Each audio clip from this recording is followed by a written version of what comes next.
Hi guys, welcome to Extra Talk 2022, a brand new video. Very exciting year for Ajax, for us, for everyone. Hope you guys had a really good Christmas break. Also you guys, Papimento, Ajax, Brobbey. And Happy New Year, guys. Happy New Year, yeah. Happy New Year, guys. So look, we're going to talk a little bit about the rumors with the transfers, where we're at what stage we're at with Ajax. But first, I want to look back at the last, first half of the season. A quick view from you guys. What was good? What was bad? What was your key takeaway? If you can name one thing that was good about what we saw, and what was one thing you think, this should have been better, and not very, very good in my opinion. So let me start with Ajax first. Yeah, thanks, Juan. Maybe this is an open door, but for me, the Champions League campaign was terrific.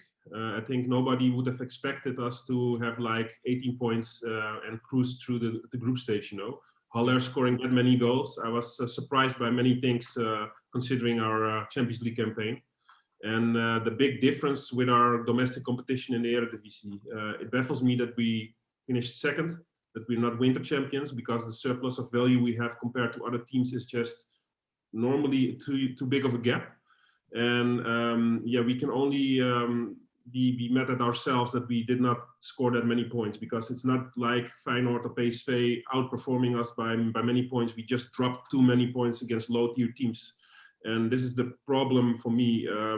The Champions League was terrific, and the Eredivisie was below par. And I should be ashamed a little bit about the performance. But I have good hopes for the second half of the season, and I think eventually we will be champions. But this is my high and my low, at the same time. And I think both of the boys would agree with me with this. Let's see what Sabi has to say. Yeah, I definitely agree with the Ajax, and I know Papimento would agree as well. So therefore, I would mention another key takeaway, a positive key takeaway, just to give an add-on. For me, it was the signing of Bergwijn. As you all know, I was a bit hesitant with the signing of Bergwijn, but at the end, it turned out to be good. Playing at the number 10 position suits him and Ajax good, especially in some games that we have seen. So yeah, definitely a positive signing, and that's why that's a positive key takeaway for me. Yeah, and the negative one is, of course, the way we were not able to create chances against small clubs when they park the bus. Go ahead. Go ahead. Yeah, that was one of them. One of the many. So yeah, it's something that we definitely need to improve in the second half of the season, because that's where we need to gain the points to become champions. We win the league by defeating the small clubs and not by beating the big clubs. So that's my negative takeaway point. Yeah, my favorite moment, Juan, is the one-on-one Haaland with Pasveer and that save. That made my year. And that is, I think, where everybody changed their mind about Pasveer being able to cope at Ajax or not, because everybody was hesitant and not convinced yet. And after that game, he was never discussed again. Everybody was happy. So I'm gonna say that's my moment. I'm very happy with our defense and the amount of goals they have against. And I'm 100% sure it's not only our defense, it's also partly our midfield doing hard work as well. And happy with that. Just, of course, not happy with against the smaller teams. We could have been number one. We could have had a margin in between the points, and we could have gone into the second half much less stressed than what we are now. Yeah, I want to touch upon the Pasveer one, and then I want to ask you guys all a question, because you guys are unanimously saying the same thing.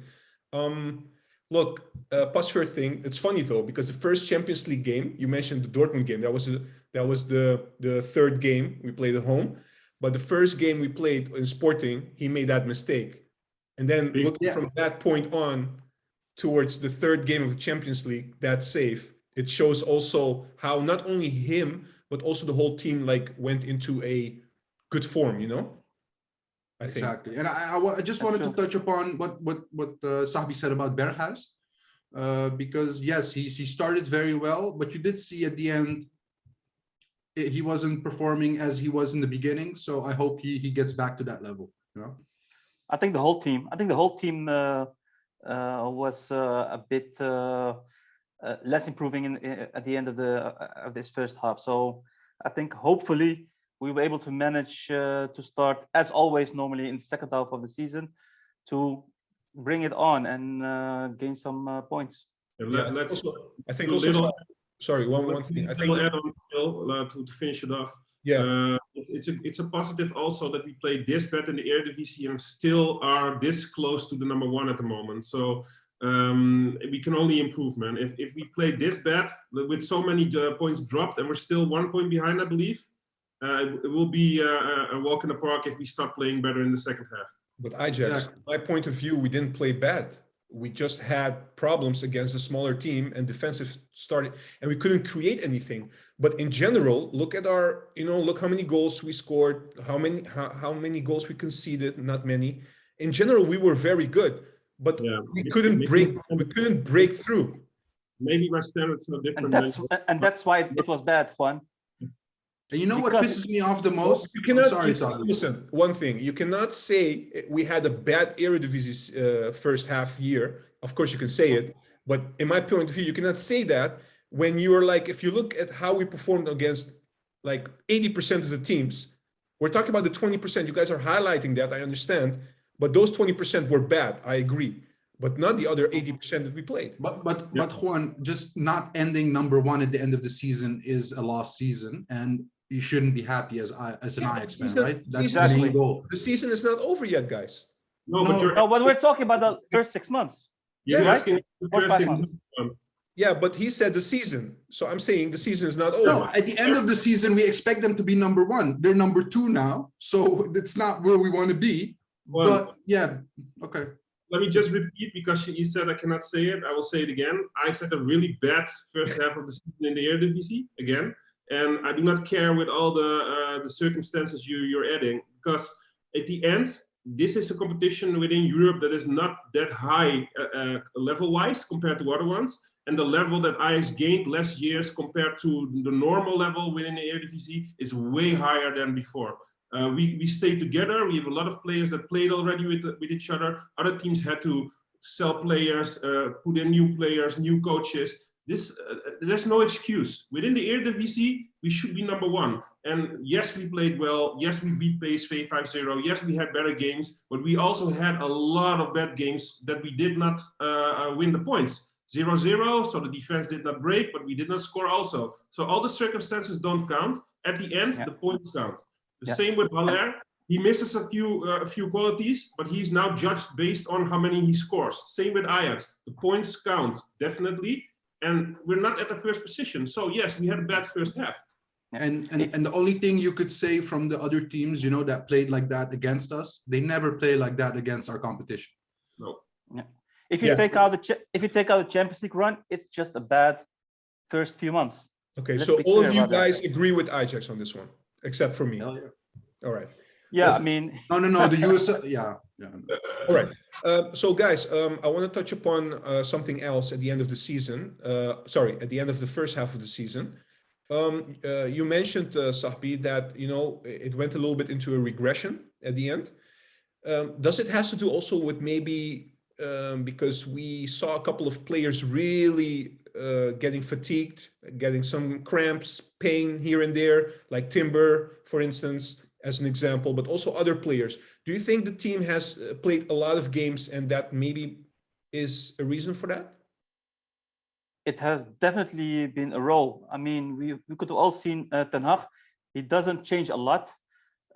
You saw Gravenberg, who wanted even to be substituted, not the last game, but the game before, because he was just tired. Exactly, against Feyenoord. And we all know he was in a bad form. Still, he was playing all those games.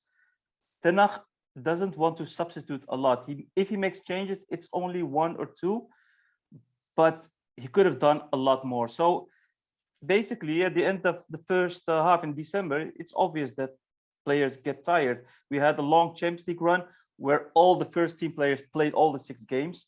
He didn't rest a lot of players. when we advanced to the knockout stage. Only a few. And in the league, sorry?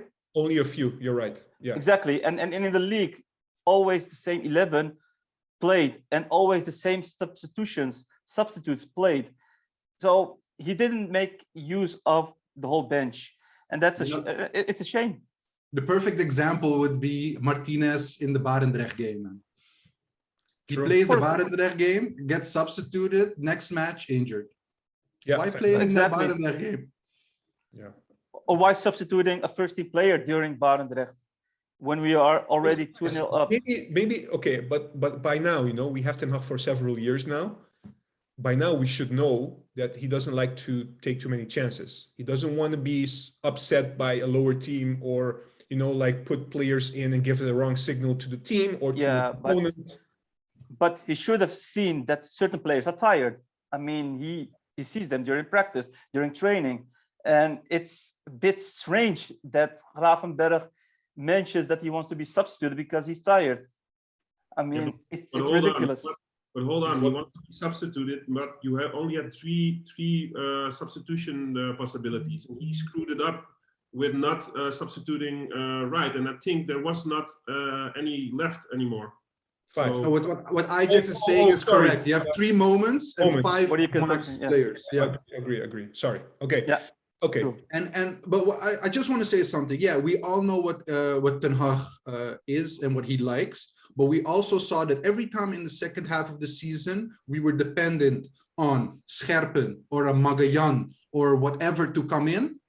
No rhythm, nothing, and then we lose the game and there is no high-level quality coming off the bench. So, do we need them in the second half? Yes. Do you need to give them time to stay on a match fitness level? Yes. So, he should learn by now.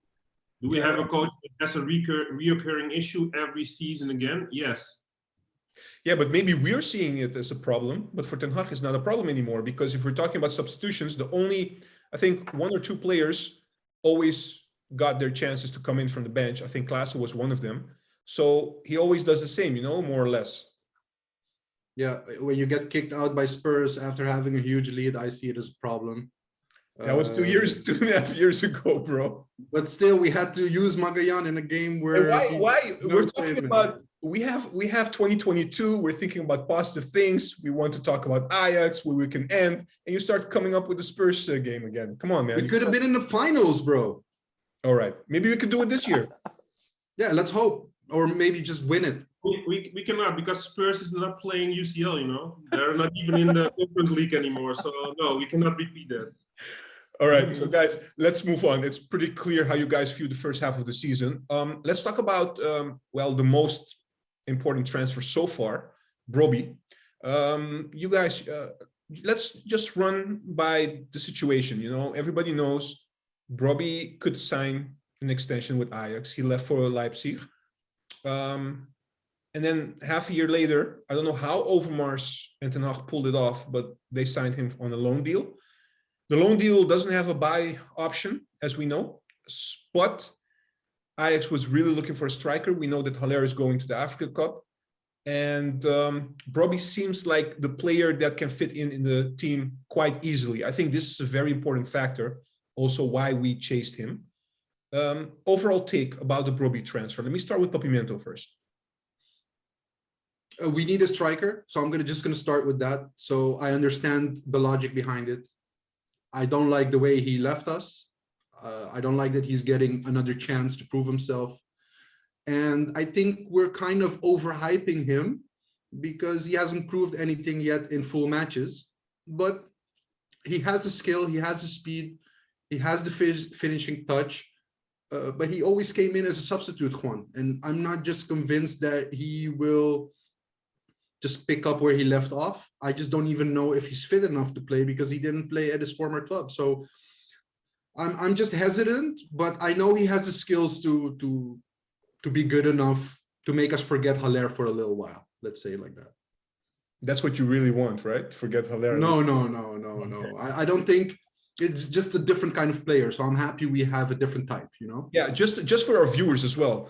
In general, you are very vocal about the type of striker you want at Ajax. Does Brobbey fit that more than Haller for you?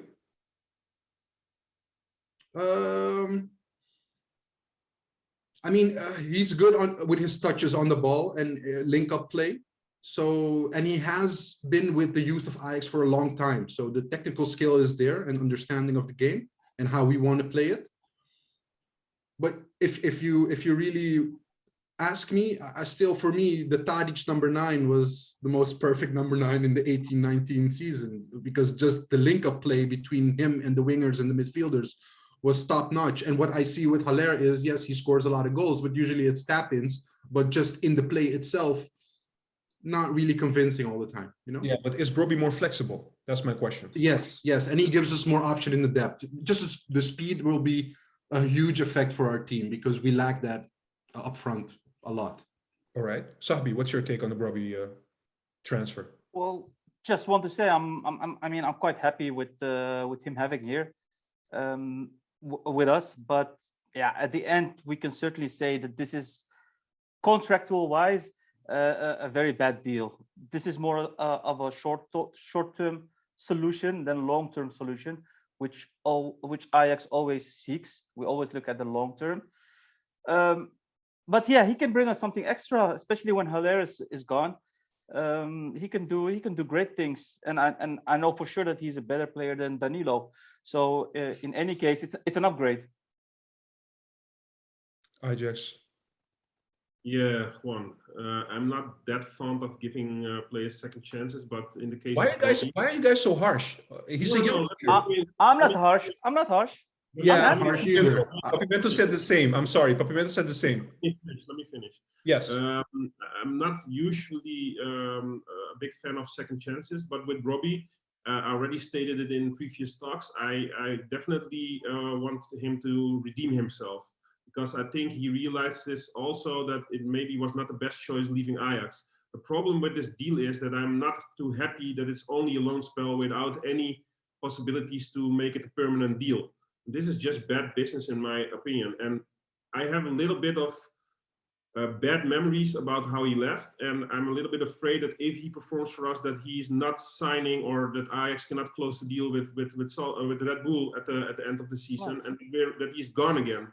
This is the problem. But for him to come back and redeem himself, I'm all for it. And I think he's a terrific player. I've always been a fan of him in the youth. Brobbey is his name. And the physique he has to add on what Papimento says, the physique Brobbey has and how strong he is on the ball and how much problems defenders have with him, you would expect that with the physique of Haller. You know, but Haller is a lot of times he's been pushed to the ground, or he's on the floor again. And with Brobbey, he's a lot stronger and more composed when he's in duels, you know. And I think this is something that has to do with the quality for him to be a better link-up player, because Haller is falling too much. Every time somebody pushes him in the back, he's on the ground. And I'm not being negative, because I think Haller has been terrific this season, and kudos to him. He's been pivotal for us. But kudos. Yeah, I do see more quality, like in a broader perspective in Brobbey, because he's a child of the club and he knows the style of play. So I do think he would be a terrific signing for us. I just hope, and I just have to have faith in Overmars, and I just have to give Brobbey the chance that he deserves as a player of Ajax again. I just hope that they sign him at the end of the season, and that he's a permanent player again, because I cannot handle another heartbreak again at the end of the season, seeing him move on. Because for me, it has been sourness, the way he stated himself in the media, I will sign a contract and then leaving us. And the reason I'm sour is because I have him in high regards. I think he's a terrific player. And I've been looking forward to him debuting in the first team, and hopefully he can now prove that. You know, Juan, I think also, just to add final, I think it gives also Overmars a little bit more time. If Brobbey doesn't work out in the summer, he can really go for the next striker. Because if you look at Haller and the stats, I'm not even convinced Haller will stay long with us. But wouldn't that be a problem, Papimento? I mean, if Brobbey wouldn't deliver and Haller might be sold in the summer because of his performance this year, Overmars needs to find two great strikers. it's going to be difficult. It's going to be really difficult. So that's what I'm really afraid of. Ajax is already in a losing position. If Brobbey performs well, he will be costing millions. And I'm not talking about 10 million, but a lot more. If he doesn't perform, okay, you just leave him at Leipzig. But then again, if Haller would be able to leave, you will need to look for 2 strikers. Either way, a new striker will have to come in the summer. So it's going to be very difficult for Ajax, for Overmars, to get such a great player playing for Ajax. Yeah. Great striker play for Ajax. My feeling is not only the striker position, but this is a different topic. Maybe we can do it. We can discuss this maybe later, a few months later in the extra talk. I think Ajax this summer there will be a lot of changes. I think even Ten Hag possibly might leave us in the summer. But all right, coming back to look, there are a lot of players that has been discussed also recently in recent weeks. I don't want to touch all of them. I just want to mention a couple and just quick your take on these ones, okay? And we will start with Ajax and we will go through Brobbey and Papimento quickly. Let me start with, we just heard in the podcast of Mike Verwij, who is for the Dutch newspaper, The Telegraaf, Tagliafico won't be leaving in January. Are you guys happy, relieved? Of course, happy. Hell yeah. But let's hope that Mike has it right this time and he doesn't leave. So hopefully, yes. Just take it with a pinch of salt. I've been a fan of Tagliafico since he played and since he started at our team. And I've stated before the disrespect to him in the first half of the season has been immense because you have to be fair. Blind hasn't been always that great and he's not been brought off the bench. And to hold against him that red card in the Johan Cruyff Cup against PSV is just too much. He's done so much for the team, and I really hope that he stays with us and that he will be brought in more into the squad because he's still a terrific player for me. So that's a Tagliafico one. What are the other ones? Yeah, just let me go with Papimento first. One by one, Ajax. Okay, Cool off, Ajax. Cool off. Take a drink. No, I mean, of course, I'm happy with Tagliafico staying, but I'm still hesitant or afraid that he might leave because we all saw the latest news that Newcastle sees him as the first option as left back. We all know Newcastle has the funds, so if they keep pushing and paying the price that Ajax wants, he will leave. I mean, we all saw that with different players that Newcastle wants to have. But at the end, players will go. Can I ask a question here? Because basically, where do you guys stand with this? I mean, we all love Tagliafico, and he has done a lot for the club, and we all also want him to succeed in another club because he's not a spring chicken like the others, the other players that we have. So, thinking about it, yes, he deserves a chance because he could have gone in the summer. He expressed that he wants a new challenge in the bigger league, and we all want that for him. On the other hand, he's a very good quality player that we have on the bench. We're still mid-season. Where do you guys stand with this? Is Ajax priority number one? Always. Yes, always. Always. But look, Tagliafico has been great for us and he deserves the best. But I think also Tagliafico sees that we're on a great run in the Champions League and that there's a lot to gain this season. And there's no, it wouldn't hurt him to just stay this remaining season with us till the summer and then move on. Yeah. I mean, and also, what hurts me the most is that the 18-19 crew players are almost gone. Like only Blind and Tadic will be left after the summer. Noes is leaving, Onana is leaving, Tagliafico might leave. It's just refresh my memory, guys. Is he in his last 6 months, Tagliafico, or 1.5 years still? Yeah. No, he signed a new contract with Ajax to be. Yeah. Yeah, I'd rather have him at the club because I think he is of great value for us. And he was so good to Ajax as well. Like he signed a new contract with Ajax, so he wouldn't leave transfer free, even though he wanted to leave, and that makes him so loved by the fans. And he's also one of the players, if he gets a chance, but Ajax say no, we really need you. I mean, despite everything that he's been through, he is that professional. He will understand. Exactly.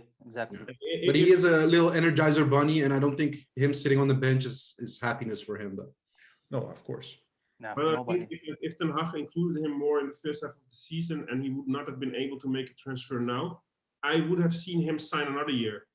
But that would be if he was included in the squad. Now, if I was Nico, I would think no, thank you, because the minutes he got in the first half of the season have been way too low. No. No, he's not treated properly. I mean, that's something that we can all agree upon. There were so many games where he could have played and Blind could have been benched, especially in the form that Blind was in a certain period. He didn't get any playing minutes, so I can imagine that he wants to leave. I don't know whether Newcastle would be a fit for him. I would rather see him at a bigger English club in the Premier League. But hey, hopefully he would stay here with us, as Ajax already confirmed, and see in the summer where what his next destination will be. Yeah, absolutely. Guys, we have to touch upon this, and I will start with Sahbi for this one because this is a special one. Bergwijn. Look, you mentioned earlier in the talk, Sahbi, about Berghuis. You were hesitant about Berghuis, and you've been very vocal on Twitter about, as you call him, mountain wine.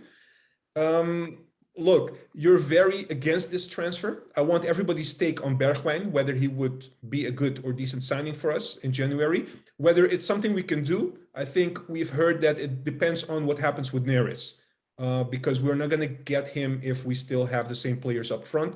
It's just too crowded at the moment. In general, Sahbi, can you explain to us, to the viewers, to everyone, why are you so vocal about Bergwijn? Well, first of all, I'm especially disliking him because of the way he treated Ajax. He was disrespecting Ajax, especially when we lost the semi-final against Tottenham. He was the one who was laughing during an interview, literally laughing, and mentioning that he was happy that Ajax lost the game, that Ajax were knocked out of the semi-finals, and that he was cheering for Tottenham. I mean, I don't want a player. I don't want a soldier as a player within our team. I want a player who wants to play for Ajax. I want a player who is loyal to the club. And I know he is young. He did say things. He wants to please the Spurs fans, but I don't care about that. So from an emotional side, yeah, I dislike him a lot. I don't want him at Ajax. Mountain wine is a no-go for me. Second and a third reason for why I do not want him at Ajax is the amount. I think he will not. He will cost a lot. So of course Neres will be sold most likely for 13 to 15 million to Shakhtar, hopefully, by the way. But I don't think he will cost 13 or 15. They will probably have to add 5 or 10 millions to get him. And I know there is a resale, so you might get your profit upon him, but it's still a risk. So why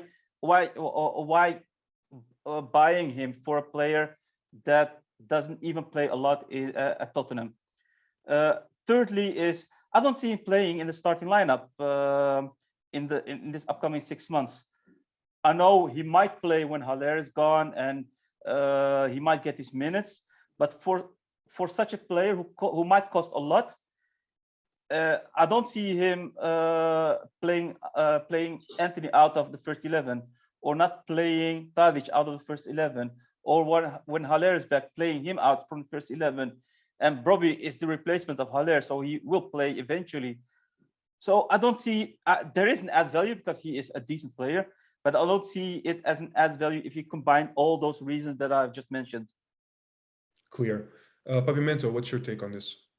Yeah, I think we all can agree that skills-wise he's good. I mean, even when he was playing at PSV, we were impressed with the way he could play. So let's put that number one. Okay, he's skills-wise, he can manage at Ajax. He can be good. Second, I would say if we can get somebody from Feyenoord, this would be the lesser evil. So this can happen as well. I just don't want Ajax to become a buy club. That's my biggest issue with what's happening at the moment. We're buying all these steals, all these older players, but we're not focusing anymore at the next big thing that's youth and coming up. You know, I want the next Beck Anthony, because we all know Anthony is also soon to go, you know? So I want rather those like gems to be introduced to Ajax and scouted than just going for the usual names as again getting Brobbey back, again going for Bergwijn, you know? Like those are names we know. I want Ajax to go for the names we don't know, where we can get the huge margins on. All right. Ajax, your turn. I have to say I disagree. With whom? And with both a bit, but I will explain. First of all, we try to get those gems. Anthony is that gem. Neres has been that gem, not anymore. Darami is in a category that we would have thought that he would be that gem, but he doesn't get the minutes and the confidence yet from the coach. So we do get those players, and not every player shines yet. Kudus still could be a gem. I have faith in him also. So no, I do not agree with that part. And it also is a strong philosophy by the club and by Overmars. He's been wanting those players for a long time. He's been doing everything for it, and they're still on his radar. So if he's convinced, and the team and the squad and the scouts are convinced that these players could be of added value, it's actually a strong point that they try to pursue them when it's possible to reel them in. And aside from the sentiment that Sahbi said, I agree.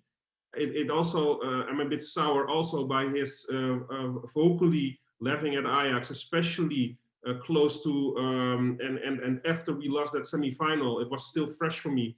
And yeah, I'm not happy with this, but you have to be objective. He would be a great player for our squad. He would add a lot of qualities. And also what Papimento said about getting older players, it doesn't hold up for Bergwijn, because he's 25, I think. He's still very young. And also you have to consider this. Anthony could be on a nomination to enter to leave at the end of the season. He's been so terrific, and bigger clubs would want him maybe to sign him for their team, you know?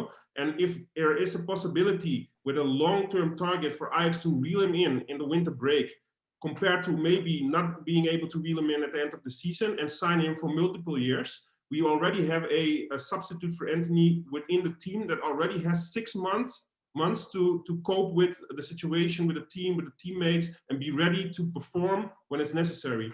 And I think Berghuis could be that for us. And he has to Bergwijn. Excuse me. Bergwijn, Berghuis, so many Bergs, you know. So this is a problem. It could be a problem. But no, I think he would be of surplus value. And I think quality-wise, he would add to the team. But yeah, I'm also a little bit sour like Sahbi is. But also with Berghuis at the beginning, where you're both opposed to him coming, I can see, and I'm happy to see you guys being more objective, quality-wise, not only sentiment-wise. Never, bro. I mean, there is a difference between Berghuis and 4 million, bro. The hell? Yeah, I mean, there is a difference also from a sentiment point of view. Berghuis never disrespected Ajax as during an interview, saying that Ajax is this or Ajax is that. He was playing for one of the rivals. Okay, that was a sentiment. But if any player, it wouldn't matter who, would disrespect the club, it's already a no-go for me. Yeah. It's already a no-go. So that's the main difference. And by the way, I see Anthony as a quality-wise, a way better player than Bergwijn. So if that would be the replacement of Anthony, it's perhaps quality-wise it would be okay, but it wouldn't be better. And I seek better. I always seek better. And may I just add something to what Ajax said? All these youth players that he was saying that were bought by Overmars, those are not the youth players that are playing every week. I know some are because of injury, but if you look at which players play the most, it's Tadic, Blind, Pasveer, Maarten is now injured, but he would play. Klaassen comes in as first off the bench, or it's Berghuis. Those are all older players. But and Haller is also, I think, 26. Okay. What's your point? So yeah, can I say something about that? Yeah, but because I was Ajax, can I say something? I wanna say two things basically, because You guys are talking and I hear what you guys are saying, and sometimes you guys say interesting stuff, so I want to backfire on this and just have an explanation on it. I will start first with Papimento because Ajax mentioned this. Look, you said something earlier that you don't want us to keep getting players that are already known, went abroad and came back to Ajax. You don't want that to happen all the time. You want gems, you want youth. That's what you want. But at the same time, one moment. At the same time, if you look at the Tadic and Blind, this has been a formula that has been working out for Ajax, and Haller now the same. If you look at Stekelenburg coming back, these kind of players, I mean, it's not really what Ajax has been doing previous to this situation. I agree, but it's paying us, winning titles, getting points, we're becoming dominant. I think you see. I get that. Yeah. I get that, Juan, and getting the balance. I'm all for that, but don't exceed that balance, because having an all old team is not going to get you where you want. It's always the perfect balance between youth and older players. And I just want to say something. Ajax said, for instance, if Anthony leaves, we need Bergwijn. But you can also think, okay, maybe Berghuis can go to Anthony's position and we might move up Nassi to play number 10.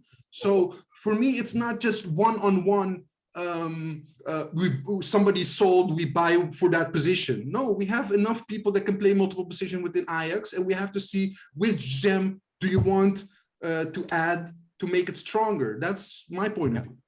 And that's why it's important to have these gems like Nassi playing minutes in the second half of the season, because that's so important to see how they can develop and how they can cope with the level of this team. Yeah. So for our viewers, you guys are referring to Nassi Unufar, just to be clear. Yeah, sorry. Listen, the second thing I want to talk about is what Sahbi said earlier. He said, "I don't want a team full of soldiers." Basically, you're referring to mercenaries. Like players coming, they don't really have a lot with Ajax, but it's not bad to have 1, 2, 3 players like that. They come for Ajax as a stepping stone and they move on. But you don't want a full team or the squad to be too congested with these type of players. Is that what you're saying? Yeah, exactly. And I mean, at the same time, Bergwijn probably sees Ajax as a stepping stone for himself to play himself into the Dutch national squad, to be in the selection of in the squad of the World Cup. Yeah. Because the club of Sevilla has also interest in him. But I don't see him going to Sevilla because he already knows that he will lose his spot at Sevilla because there's a lot of competition.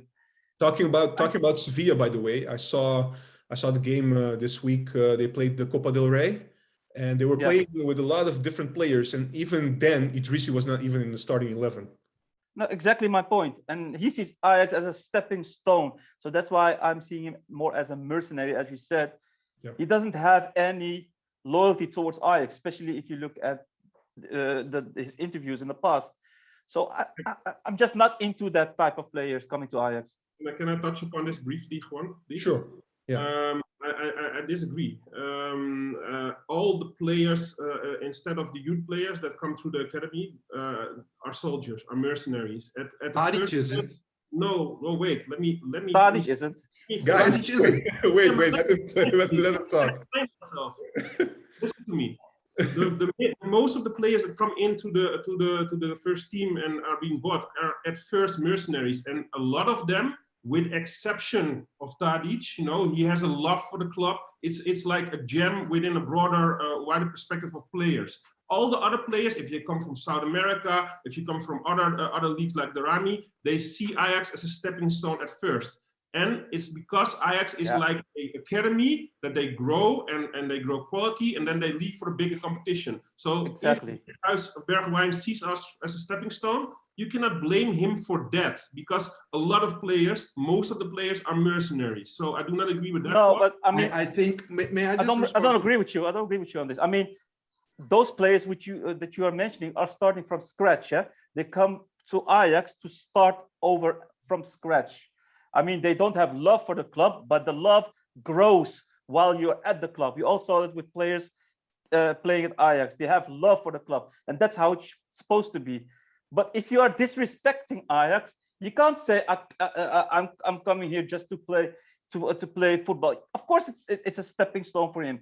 He comes to play, and I don't see him playing 3-4 years, because every player at the end wants to play abroad. So he comes, he wants to play for the Dutch national team for the World Cup, and a half year later or a year later, he's gone. He wants to move. He wants to move further. I don't want such players. And I think there's a huge difference between the age of the player and in which phase of his career he's in. I mean, if you look at Bergwijn, he went already to get his challenge, and it didn't work out. Of course, every youth player that comes and we buy, like Anthony, like Kudus, they see Ajax as a stepping stone. Of course, that's not the end for them. But it's logical. That's logical. But I do think they respect Ajax hugely, and they love Ajax from what they know. Exactly my point. All right, guys, we have to run a little bit with this one. I have 2 more names I want to touch upon, and then we'll move on to the season predictions as a final. I have to mention this because we all know what happened with Eriksen, and Eriksen lately has been training in Switzerland and getting back into shape.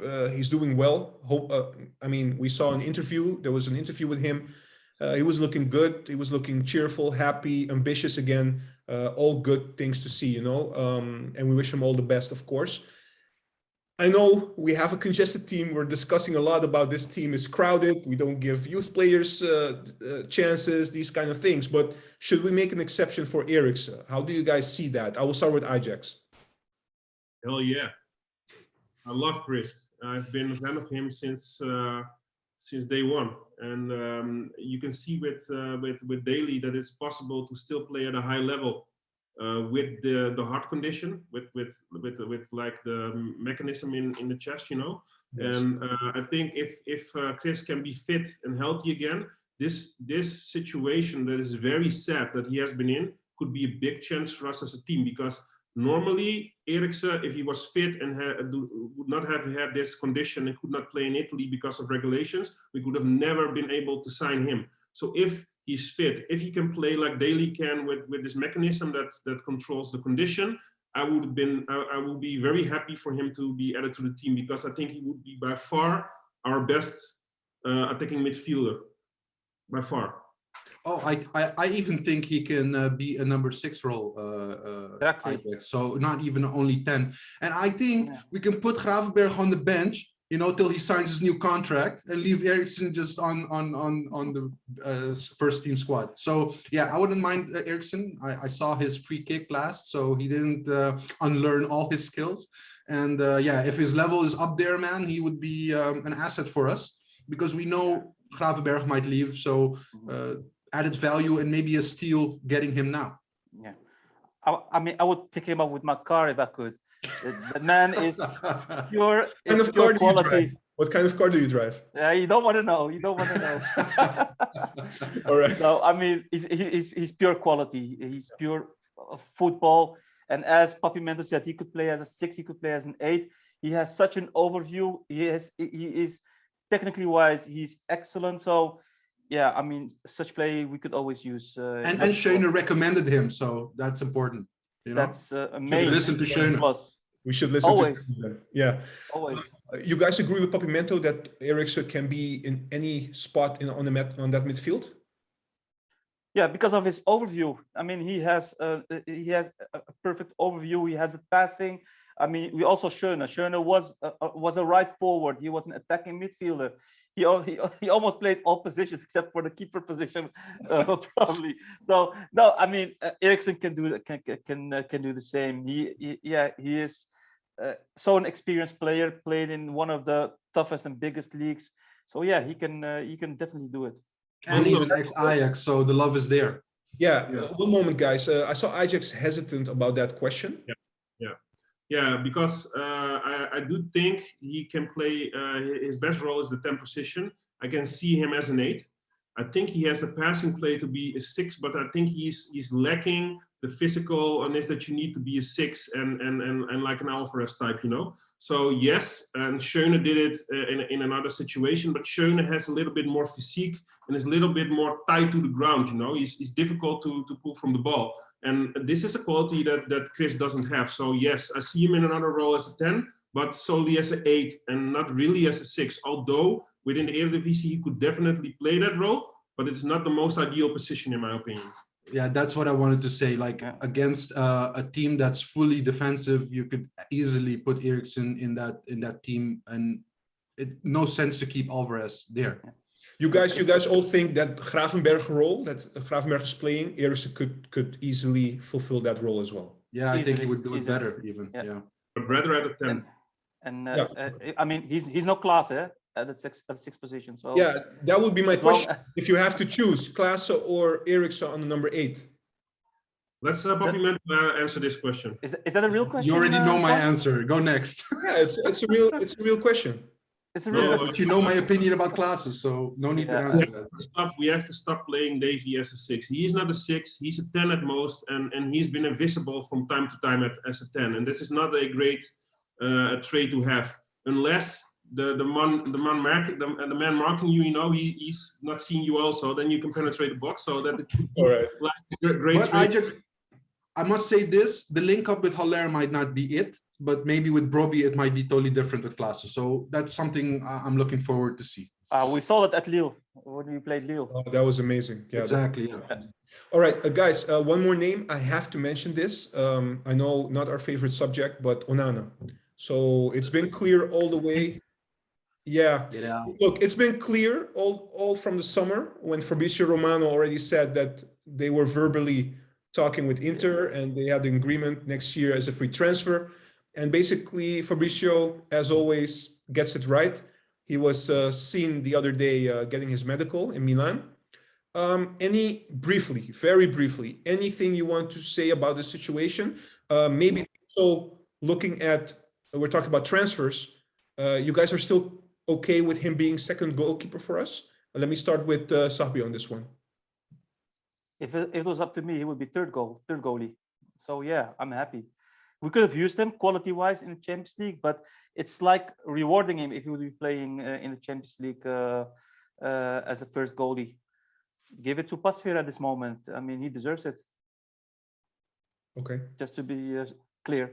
Yeah, I agree. I do not even want him at the first team anymore, and I'm fed up with discussing this topic time after time after time. Let's not waste our breath on him anymore. You know, we're talking about him time after time. He screwed us over. Simple as that. Other fans may have different opinions. He has done so much for the club. I do not care. Ajax paid your salary. You screwed up. You've been constantly saying there's nothing happening. Blah blah blah blah blah. Fabrizio Romano a year ago already said he would sign at Inter. No, nothing is happening, you know. Yeah, he denied everything. Fuck you, go to Italy and get out of Amsterdam. You know, I'm really done with this subject. And he's been lying to us day after day, because when the winter break was finally there and he was able to talk, the agreement was suddenly there. Yeah. Big surprise. Let's move on. I can just, you know, Juan, I can't shake the sentiment of him being... He is one of the best keepers we ever had, and I love him like the way he was with us. And what happened the last couple of years, there's no words for it. Like I'm hurt by it, and I can't wait for this season just to be over and him to be gone, because the more he stays and the more I see him, the more annoyed I'm getting. It's like he cheated on you. He cheated on you. Last year. It feels like a couple of years, but it's a 1 year. It's like a breakup. It feels like a long time. It's like your ex-girlfriend. You once loved her, you know, but you're done with it. And let's not drag it on. Let's just peel off the bandage immediately and get out, you know. But I will say this last. He has the skills to keep us in the Champions League if something happens with Pasveer, and he's still the better choice than Gorter. So if he can bring us a huge Champions League final win, it's all forgiven, no? Whoa. Okay, guys. So time for the predictions of the season. I asked you guys prior to this extra talk to think about, okay, where do you guys see Ajax at the end of the season in terms of, you know, like the Champions League, the Eredivisie, the KNVB Cup. So time for you guys to share it with us. Let me start with Ajax.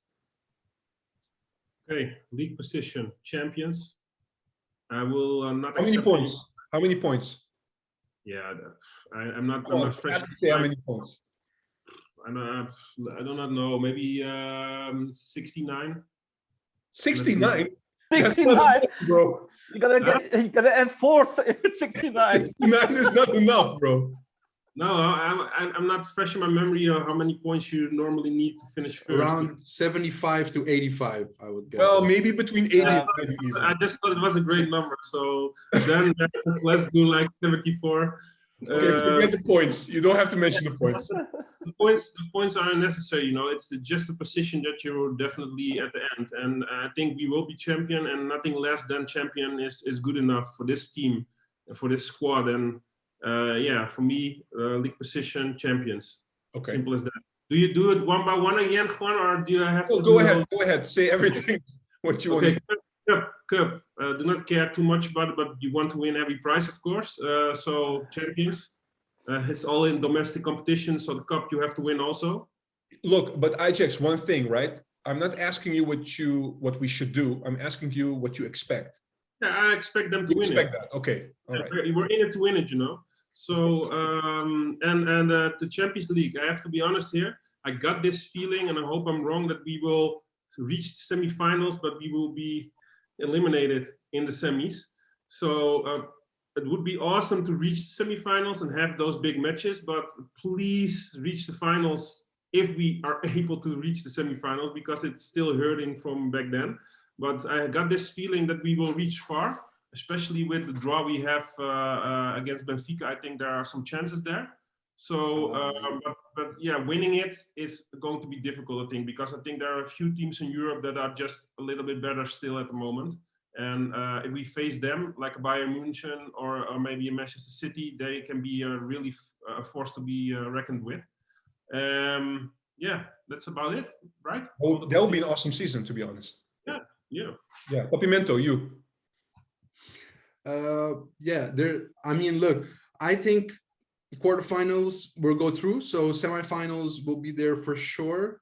But I just have this feeling that we might go all the way this season. How do you know? How do you know that we will make it in the quarterfinals? Because we're not in the quarterfinals right now. It would really be a bummer if we had such a group phase and then we go out in the quarterfinals. So I'm not expecting that and not hoping. You expect for us that. to beat. You expect us to beat Benfica. That's not an issue.